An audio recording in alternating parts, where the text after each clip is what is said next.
السلام علیکم ورحمۃ اللہ وبرکاتہ۔ آج انشاءاللہ العزیز ہمیں موٹیویشن اور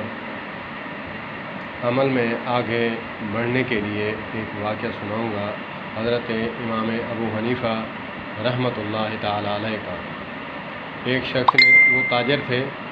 تو ایک شخص سے قرضہ لینے کی غرض سے جب ان کے گھر تشریف لے گئے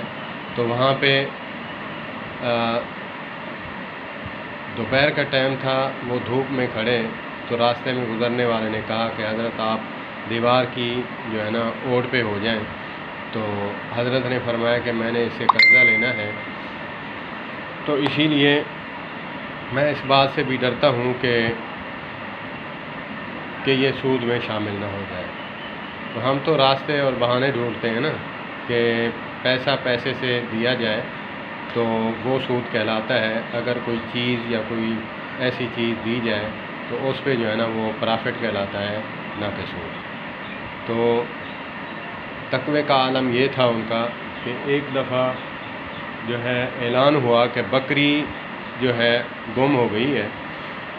تو امام ابو حنیفہ رحمۃ اللہ علیہ کسی چرواہے سے پوچھا کہ اس کی عمر زیادہ سے زیادہ کتنی ہے، تو اس نے بتایا کہ 1.5 سال 2 سال زیادہ سے زیادہ۔ تو بالکل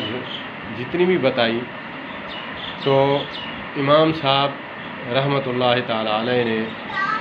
اپنے تقوی کی بنیاد پر انہوں نے 1.5-2 سال جو ہے بازار کا گوشت لے کر نہیں کھایا، کہ کہیں وہی گوشت جو ہے ہم اگرچہ خریدنے کے لیے بھی جائیں وہ چوری کی ہو، تو اس بات سے بھی بچنے کی کوشش کرتے ہیں۔ اللہ پاک ہمیں ایسے بزرگان دین کے نقش قدم پر چلنے کی توفیق عطا فرمائے۔ وما علینا الا البلاغ۔